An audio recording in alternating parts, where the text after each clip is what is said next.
Election 2024 enters its final 75 days. Voters are going to decide November 5th who the next president will be. Tonight, we're hearing from local and federal leaders about how the Democratic National Convention impacted the race.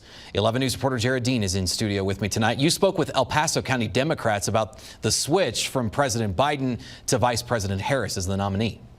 Yeah, Adam, Rob Rogers tells me he sees the Democratic National Convention as a passing of the torch from one generation to the next.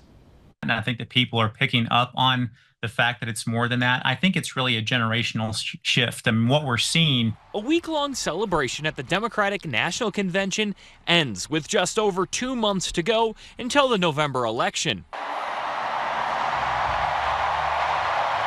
For the last 3 days, Democratic delegates, politicians, and supporters have packed the United Center in Chicago. Colorado Senator John Hickenlooper is one of them, and he says he's seen a different side of the Democratic Party. I have never seen the Democratic Party this unified. Last month, I caught up with Stephen Pitts, a political science professor at UCCS.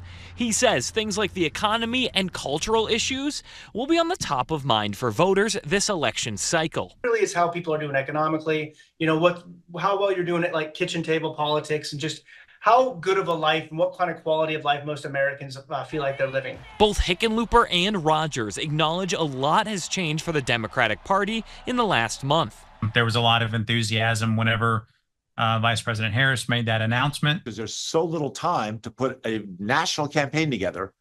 I mean, it had to be almost perfect. And it has been almost perfect in every way. Hickenlooper adds he wants to see more young people going to the polls and believes they will play a key role in November.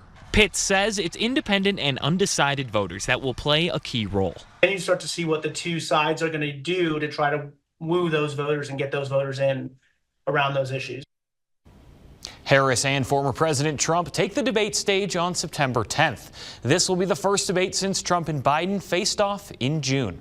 Adam, back to you. We'll cover the latest every step of the way till November. Jared, thank you.